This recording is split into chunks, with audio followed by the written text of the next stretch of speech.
آپ BBC Urdu service کا programme سیربین دیکھ رہے ہیں۔ دور دراز علاقوں سے ایک تو خبر ہی مشکل سے آتی بھی ہے تو اکثر بری خبر ہی ہوتی ہے۔ شاید اس لیے رسول پور جیسے گاؤں 99% شرح خواندگی اور 0 جرائم کا ریکارڈ رکھنے کے باوجود سنسنی زدہ میڈیا کے لیے خبر کا درجہ نہیں رکھتے۔ تو پھر چلیں جنوبی پنجاب کے ہزاروں دیہاتوں کے درمیان بسے اسی بے خبر رسول پور کی خبر لینے۔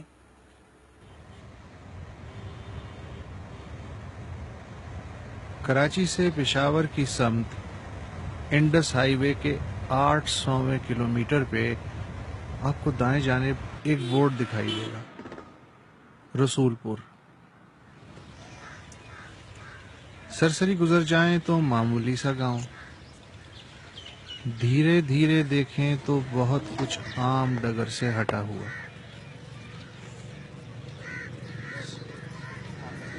کوئی گلی ٹیڑھی میڑھی نہیں،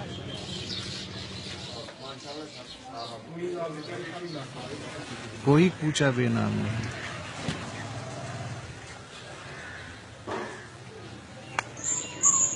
کہیں تو گندگی پھیلی ملے، مگر بھینسوں کے باڑوں میں بھی نہیں۔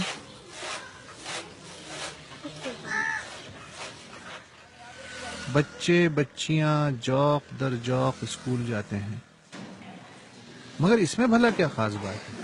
سبھی جگہ بچے اسکول جاتے ہیں، کہیں کم کہیں زیادہ۔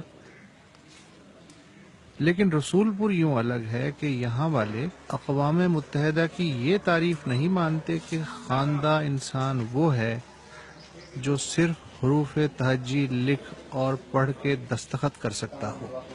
عالمی معیار جو بھی ہو، ہمارے نزدیک یہ معیار ہے کہ کم از کم میٹرک ہونا ضروری ہے۔ اور اگر میٹرک نہیں ہے تو اس کی زندگی عذاب میں؟ ہاں بالکل یقین 100%۔ اس کو یہاں پڑھا لکھا نہیں کہتے لوگ، وہ میٹرک کے نیچے مڈل بھی ہو تو یقین کریں کہ یہاں مڈل کو پڑھا لکھا لوگ نہیں کہتے ہم۔ باقی یہ تعلیم کے بارے میں یہ کوئی تصور نہیں ہے کوئی بچہ اسکول نہیں جائے گا، یہ بالکل کوئی کسی خاندان کسی فرد کسی باپ کسی ماں کے ذہن میں نہیں ہے، بچہ آٹومیٹک چلا جاتا ہے اسکول۔ اس گاؤں کی آبادی ان 2000 بلوچ احمدانیوں پہ مشتمل ہے جن کے بزرگوں نے پچھلے 200 برس سیلاب کے ہاتھوں 5 بار ہجرت کی اور پھر 80 برس پہلے اس جگہ آباد ہوئے۔ ہمارا ایک بزرگ گیا تھا دہلی امین آباد، وہاں اس نے اسلامی تعلیم حاصل کی۔ کب کی بات ہے یہ 1821 کی بات ہے۔ ہم سب کاشتکار تھے، جٹ تھے۔ اس نے کہا بھائی تم تعلیم حاصل کرو۔ پھر ہمارے دادے 3 دادے وہ 3 گئے تعلیم حاصل کرنے کے لیے۔ پھر سے ایک سلسلہ چل پڑا، یہاں آیا تھا عارف نواز SSP، وہ سالانہ ایک رسالہ نکالتا تھا پورے محکمے کا۔ اس نے لکھا ہے کہ اس ضلع میں ایک گاؤں ہے رسول پور، جہاں کی بلی بھی گریجویٹ ہے۔ رسول پور بسنے کے 2 برس بعد 1935 میں یہاں لڑکوں اور لڑکیوں کے لیے 2 الگ الگ پرائمری اسکول اپنی مدد آپ کے تحت بنائے گئے۔ تاریخ پیدائش میری ہے 1926۔ میں 5 پڑھی ہوئی ہوں۔ وہ بھی مردوں کے سکول میں میرا امتحان میرے ابا نے دلوایا۔ لڑکیوں کی طرف کوئی بھی توجہ نہیں دیتا تھا، وہ بیچاریاں ایسے بس رول پھیر کے آ جاتی تھی سکول سے۔ پھر جب میں نے پڑھانا شروع کیا تو پھر بہت خوش ہو گئے۔ پڑھائی بھی اردو میں، ہر چیز اردو میں، انگریزی مجھے نہیں آتی تھی، نہ میں نے کوشش کی سیکھنے کی نہ کچھ۔ پھر یوں ہوا کہ رسول پور میں طالبات کی تعداد طلباء سے زیادہ ہوتی گئی اور اس رجحان نے یہاں کی سماجی سوچ کو نیا رخ دیا۔ جو فیصلہ مطلب ہوتا تھا اکیلا آدمی کرتا تھا، اب ایسے نہیں ہے، گھروں میں عورتوں سے فیصلے بھی پوچھے جاتے ہیں، ان کو ان میں شامل کیا جاتا ہے، جو بھی فیصلے کیے جاتے ہیں وہ بھی ہمارے ساتھ شامل ہوتی ہیں۔ اور اس کے علاوہ جو ہمارے عورتیں تھیں وہ صرف ٹیچر کی جاب کرتی تھیں، اب ہماری جو لڑکیاں ہیں وہ MBBS ڈاکٹر ہیں، انجینئر بھی ہیں، وہ بھی باہر جا کر جاب کر رہی ہیں۔ تو یہ بہت بڑی تبدیلی ہے۔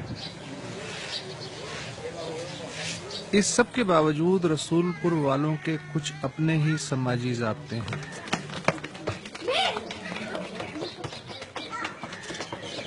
پورا گاؤں نو اسموکنگ ایریا ہے،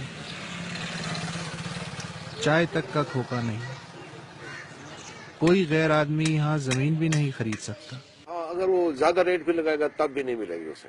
اچھا، اگر آپ بھی جائے کسی وجہ سے تو اسے شادی کو میں شریک نہیں کرتے، رجسٹ کریں گے ہر حال میں۔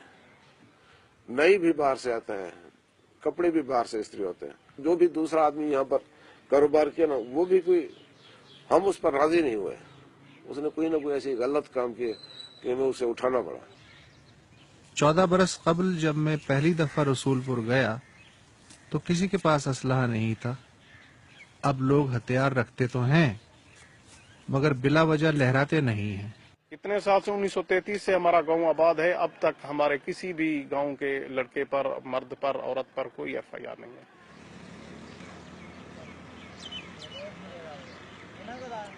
رسول پور کے چاروں طرف اور بھی متعدد قبائل آباد ہیں، لیکن ان میں سے کوئی بھی رسول پور نہیں۔ آخر میں آپ کو یاد دلاتے چلیں کہ آج سیربین کا بڑا موضوع تھا نئی پارلیمنٹ، ممکنہ ترجیحات اور قانون سازی۔ پاکستان میں نئی پارلیمنٹ 12 گھنٹے سے بھی کم وقت میں حلف اٹھانے والی ہے۔ گزشتہ پارلیمان میں کئی اہم قوانین حکمران جماعت اور حزب اختلاف نے اتفاق رائے سے منظور کیے، لیکن یہی اسمبلی ملک کو درپیش کئی اہم مسائل کو حل کرنے کے لیے جامع اور قابل عمل تجاویز دینے میں ناکام رہی۔ سیربین میں پیش ہونے والے موضوعات اگر آپ دوبارہ دیکھنا چاہیں یا کسی موضوع پر اپنی رائے دینا چاہیں تو ہماری ویب سائٹ bbcurdu.com پر آئیں۔ یہاں دنیا بھر کی خبریں، تبصرے اور تجزیے موجود ہیں۔ آپ BBC اردو سروس کے ٹویٹر ہینڈل کے ذریعے اپنے تاثرات ہمیں بھیج بھی سکتے ہیں، اور اگر آپ فیس بک استعمال کرتے ہیں تو تشریف لائیے facebook.com/BBC اردو پر۔ اب سیربین اختتام کو پہنچا۔ امبر شمسی اور نوشین عباس کو اجازت دیجیے۔ شب بخیر۔